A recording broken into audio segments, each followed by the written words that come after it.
Alizeh talk کے معزز سامعین کو علیزہ کمل کا سلام۔ دوستو شروع کرتے ہیں آج کی کہانی۔ ان دنوں ہم انگلش میڈیم ایلیمنٹری اسکول میں 8ویں کلاس میں پڑھتے تھے۔ زہیب میرا کازن تھا، میرا یہ چچا زاد ہم عمر تھا اور ہماری آپس میں خوب بنتی تھی۔ ہماری دوستی بچپن سے تھی، ساتھ پلے بڑے، ایک گھر میں رہے، اس لیے کوئی بات ایک دوسرے سے ڈھکی چھپی نہ تھی۔ وہ اپنی ہر بات، ہر مسئلہ مجھ کو بتاتا اور صلاح مشورہ لیا کرتا۔ اتنی اپنائیت کے باوجود ہم میں کبھی کبھی لڑائی بھی ہو جاتی تھی۔ زہیب چونکہ لائق طالب علم تھا، مجھ کو تعلیمی جدوجہد میں اس کی ضرورت پڑتی۔ زہیب شروع سے مطالعے کا شوقین تھا، لہٰذا فضول باتوں میں وقت ضائع کرنا پسند نہیں کرتا تھا۔ تاہم کچھ دنوں سے میں محسوس کر رہی تھی کہ وہ کھویا کھویا سا ہے، اس کا دھیان کہیں اور ہوتا اور بات کوئی اور کر رہا ہوتا۔ تب ہی میں نے پوچھ لیا، بھائی خیر تو ہے؟ یہ خیالات کے گھوڑے کون سے آسمان پر تم کو لیے پھر رہے ہیں؟ زہیب نے جھٹ سے ایسا جواب دیا کہ جس کی مجھ کو بالکل توقع نہیں تھی۔ صبا، مجھے ایک لڑکی پسند آ گئی ہے اور اس کے خیال میں سرگرداں رہنے لگا ہوں۔ پڑھائی سے بھی توجہ ہٹ گئی ہے، کہیں پوزیشن لینے سے نہ رہ جاؤں۔ یہ سن کر میں سن رہ گئی۔ کسی لائق فائق طالب علم میں اگر عشق کے جراثیم سرایت کر جائیں تو یہ کوئی اچھی علامت نہیں ہوتی۔ مجھ کو اپنے ہونہار کزن کے مستقبل کی فکر لگ گئی کہ کہیں تابناک مستقبل کا بیڑا غرق نہ ہو جائے۔ دعا کرنے لگی، اے خدا، زہیب کو اس خطرناک اور تباہ کن صورتحال سے بچا لے تاکہ اس کا روشن مستقبل محفوظ ہو جائے۔ قدرے سنبھلتے ہوئے اس سے پوچھا کہ کون ہے وہ؟ کل کلاس میں پتہ چل جائے گا، اس نے کہا۔ سارا دن الجھن رہی، رات بھی جاگتے گزار دی۔ اگلے دن کلاس میں پتہ کچھ نہ چلا، اندازہ بھی نہ لگا سکی کہ وہ کس کی بات کر رہا ہے۔ خیر، شام کو پھر زہیب سے بات ہوئی اور تجسس ختم کرنے کی کوشش کرتی رہی، مگر اس نے کچھ نہ بتایا۔ میں نے پوچھا، کیا وہ فیملی میں سے ہے یا ہماری کلاس کی کوئی لڑکی ہے؟ بس اتنا بتایا، ہماری کلاس میں پڑھتی ہے۔ تمام رات میں اسی مسئلے پر سوچتی رہی اور جاگتی رہی۔ میں نے جماعت کی ہر لڑکی کو ذہن میں لا کر غور کیا، لیکن معمہ حل نہ ہوا۔ جب سے اسکول میں داخلہ لیا تھا، یہاں میری 3 لڑکیوں سے دوستی ہوئی تھی، لیکن اسی سال ایک اور دوست کا اضافہ ہوا۔ نئی سہیلی کا نام شیما تھا اور یہ اب میرے بے حد نزدیک ہوتی جا رہی تھی۔ وہ ہر کسی سے میرا تعارف یہ کہہ کر کراتی تھی کہ میں اس کی بیسٹ فرینڈ ہوں۔ شیما پڑھائی میں بہت اچھی تھی اور اس کا زہیب سے مقابلہ رہتا تھا کیونکہ وہ بھی پوزیشن ہولڈر طالبہ تھی۔ حالانکہ کلاس میں وہ سب سے چھوٹی تھی، اس کی ذہانت اور قابلیت کی وجہ سے پرنسپل نے اسے 7ویں سے 8ویں میں پروموٹ کر دیا تھا۔ میں نے انہی دنوں نوٹ کیا کہ شیما آج کل بڑی خوش دکھائی دیتی ہے۔ وہ اکثر میرے کازن سے باتیں کرتی نظر آتی تھی۔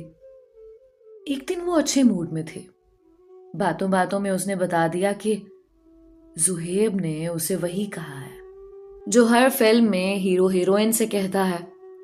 یکدم مجھے دھچکا لگا کہ یہ وہ لڑکی ہے جس کے بارے میں اتنے دن سے پوچھ رہی تھی اور زہیب نہیں بتا رہا تھا۔ جب معاملہ مجھ پر کھل گیا تو زہیب کا بھی حجاب مٹا اور وہ مجھ سے شیما کے بارے میں باتیں کرنے لگا۔ اب ہماری اکثر اسی موضوع پر بات ہونے لگی اور میں ان دونوں کے درمیان پیغام رسانی کے فرائض سر انجام دینے لگی۔ پتہ نہیں کیا کیا باتیں وہ ایک دوسرے کو کہلواتے۔ میں اپنے کازن سے کہتی، دیکھو زہیب، تم جو یہ شیما سے دل لگا رہے ہو تو کیا اس بات کو انجام تک پہنچاؤ گے؟ کیونکہ ابھی ہم چھوٹے ہیں اور آگے زندگی پڑی ہے جس میں ڈھیروں مواقع آنے ہیں۔ وہ کہتا، ہاں دیکھ لینا، میں اپنی بات کو ضرور پورا کروں گا۔ اس طرح سے وقت گزرتا گیا، ہمارے امتحان ہو گئے اور نتیجہ حیران کن تھا۔ جن 4 بچوں میں مقابلہ رہتا تھا ان میں زہیب اول اور شیما چوتھے نمبر پر آ گئی تھی، جبکہ وہ کبھی فرسٹ اور کبھی سیکنڈ پوزیشن لیتی تھی۔ میں نے افسوس کا ظاہر کیا تو بولی، مجھے کوئی افسوس نہیں ہے، زہیب نے پوزیشن لے لی ہے، بس اس بات کی خوشی ہے۔ میں نے اس کی وجہ سے جان بوجھ کر محنت نہیں کی تھی تاکہ وہ فرسٹ پوزیشن لے سکے۔ 8ویں کے بعد لڑکے دوسرے اسکولوں میں چلے گئے اور ہمارے اسکول میں لڑکیوں کے لیے سیکنڈری کلاسز کا اجرا ہو گیا۔ مجھے ڈاکٹر بننے کا شوق تھا، یہ میری سہیلیوں کا بھی خواب تھا، لہٰذا ہم نے شوق سے سائنس رکھی اور نئی کتابوں سے لطف اندوز ہونے لگے۔ شیما اسکول چھوڑ چکی تھی، لیکن میری وجہ سے وہ دوبارہ اسی اسکول میں آ گئی۔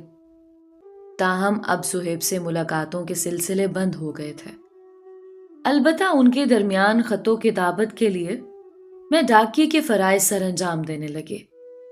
عید آنے والی تھی، زہیب ہمارے لیے عید کے گفٹ لایا اور ایک خاص گفٹ وہ شیما کے لیے بھی لایا تھا۔ مجھ سے استدعا کی کہ اسے دے دوں۔ خط اور پیغامات تک تو ٹھیک تھا، لیکن اب یہ گفٹ میں کیسے دے سکتی تھی؟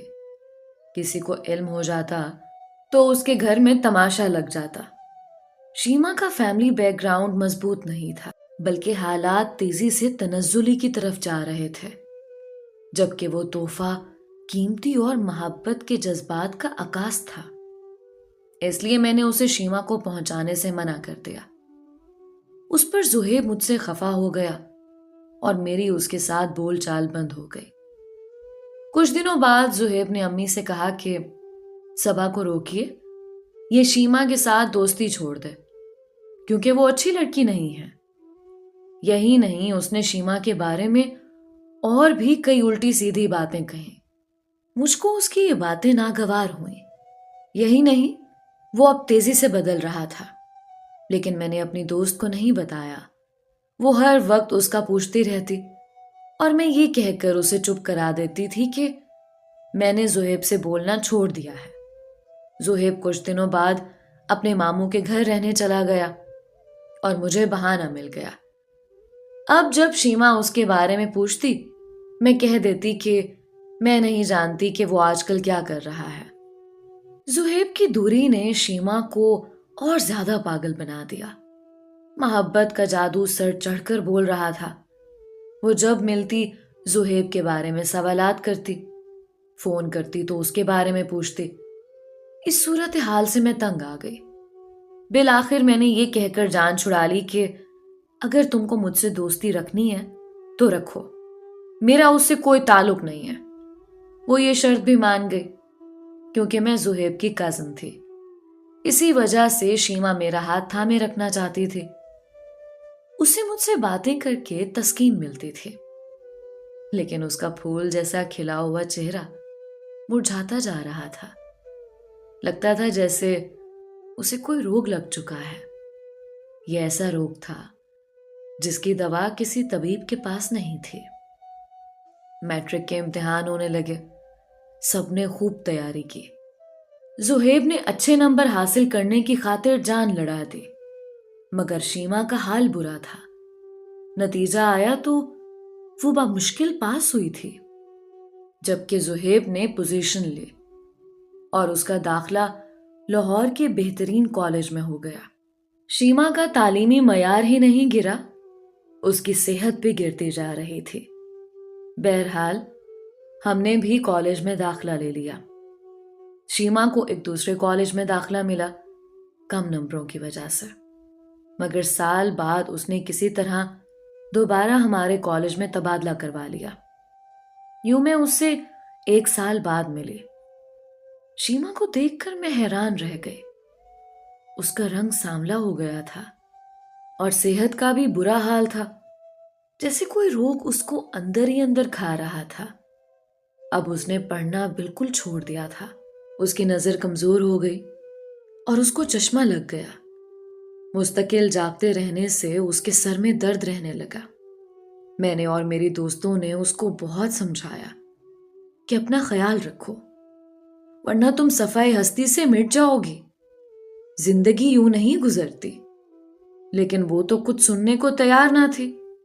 میں نے کہا، شیما دیکھو، زہیب کو تمہیں چھوڑ کر کچھ فرق نہیں پڑا۔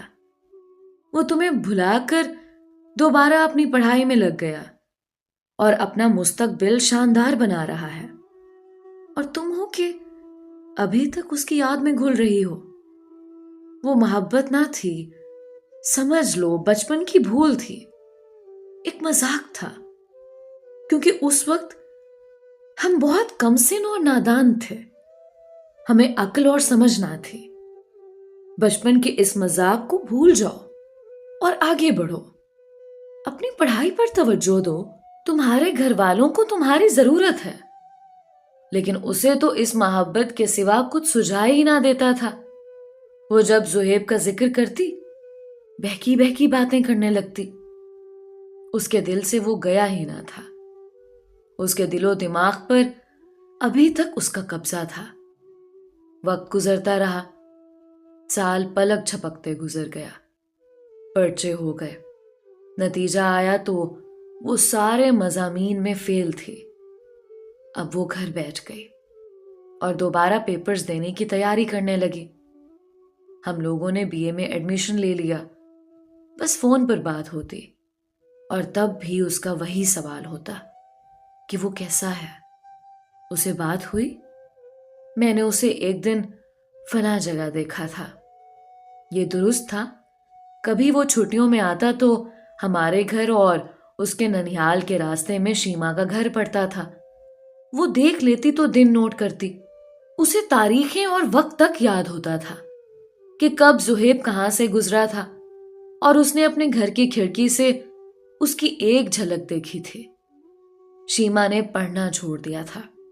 پڑھنا کیا، اس نے تو ہر کام ہی چھوڑ دیا، حتیٰ کہ نہانا دھونا، گھر کے دیگر کام، کھانا پینا واجبی رہ گیا تھا۔ گویا وہ ذہنی مریضہ بنتی جا رہی تھی۔ اور ادھر میرے کزن صاحب روز بروز صحت مند، خوبصورت اور تازہ دم ہوتے جا رہے تھے۔ زہیب جب سے ماموں کے گھر سے ہو کر آیا تھا، ان کی بیٹی مناہل سے اچھی خاصی دوستی ہو گئی تھی۔ وہ مناہل کو پڑھائی میں بھی کافی مدد دینے لگا۔ دونوں کی اس بہانے قربت بڑھنے لگی۔ دونوں ساتھ انٹری ٹیسٹ کی تیاری کے لیے لاہور گئے تو ان کی دوستی کا چرچا بھی ہر زبان پر رہنے لگا۔ رشتہ داروں میں تو ان کی شادی کے بارے میں چہمگویاں بھی ہونے لگیں۔ انہی دنوں زہیب کے ماموں کا انتقال ہو گیا۔ تبھی اس کی ہمدردیاں ماموں کی فیملی سے اور زیادہ ہو گئیں۔ مجھ تک باتیں پہنچتی تھیں زہیب کی بہنوں کے ذریعے سے، مگر جب شیما کوئی سوال کرتی تو میں اپنی دوست کو کچھ نہ بتاتی تاکہ اس کا دل نہ دکھے۔ تاہم میں شیما کی حالت جانتی تھی۔ شروع سے جو زہیب نے شیما سے رابطے رکھے، وعدے کیے، سبھی میرے توسط سے ہوئے۔ لہٰذا اب میں اپنی سہیلی کو دکھی دیکھتی تو مجھے اپنے کازن پر غصہ آنے لگا۔ دل چاہتا کہ وہ میرے سامنے نہ آئے۔ میں نے زہیب سے کلام تو کیا، اس کے سامنے بھی جانا چھوڑ دیا تھا۔ بزنس کی تعلیم کے لیے وہ اسلام آباد چلا گیا اور ہم بھی اللہ اللہ کر کے MA تک پہنچ گئے۔ یوں مصروفیات بڑھ گئیں۔ اس بار میری شیما سے کافی دنوں بعد ملاقات ہوئی تو اس نے بتایا کہ تمہارے کازن کا فون آیا تھا۔ مجھے کہا کہ جو ہوا وہ ماضی کی بھول تھی، لہٰذا اسے بھول جاؤ اور اپنی پڑھائی پر توجہ دو۔ اس طرح تم اپنا نقصان کر رہی ہو، لہٰذا اب میں نے پڑھنا شروع کر دیا ہے۔ شیما کی بات سن کر مجھ کو خوشی ہوئی اور افسوس بھی۔ خوشی اس بات کی کہ چلو کازن کو بھی ہوش تو آیا کہ وہ زندگی کی دوڑ میں کسی کو روند کر آگے بڑھا ہے، اور افسوس اس بات کا تھا کہ وہ بے وقوف لڑکی اب تک اس کے انتظار میں بیٹھی ہے اور ہمارے سمجھانے سے اسے کچھ فرق نہیں پڑا۔ جبکہ اس کے کہنے سے پڑھنے پر آمادہ ہوئی ہے۔ اسی عرصے میں شیما کے گھریلو معاشی حالات مزید خراب ہو گئے اور ان کو محلہ چھوڑنا پڑا۔ ان دنوں وہ FA کے پیپرز دے رہی تھی۔ حالات کی وجہ سے تعلیم چھوڑ کر اس نے ایک پرائیویٹ اسکول میں نوکری کر لی۔ پرائیویٹ طور پر امتحان کی تیاری کرتی رہی۔ اتنے سخت حالات نے بھی اس کے ذہن کو نہ بدلا اور وہ زہیب کو یاد کر کے روتی رہی۔ انہی دنوں اس کے لیے ایک اچھا رشتہ آ گیا۔ خوشحال لوگ تھے، لڑکا انجینئر تھا۔ سبھی نے شکر ادا کیا کہ چلو اس کے بھی دن بدلیں گے، اچھے گھر میں جائے گی، خوشیوں اور سکھ پائے گی تو ذہن بھی بدل جائے گا۔ لیکن ذہن بدلا اور نہ قسمت بدلی کہ شمعی قسمت۔ جس گلی میں اس کے سسرال کا گھر تھا وہاں ہمارا ایک پرانا کلاس فیلو بھی رہتا تھا۔ اس نے شیما کے ہونے والے شوہر کو اس کے اور زہیب کے بارے میں بتا دیا، جس سے نہ صرف بدنامی ہوئی بلکہ رشتہ بھی ٹوٹ گیا۔ بدنامی کا صدمہ وہ سہ نہ سکی اور کچھ دن بیمار رہ کر وہ خالق حقیقی سے جا ملے، اور کچھ کا بیان ہے کہ اس نے شرمندگی کے باعث کچھ کھا لیا اور مر گئی۔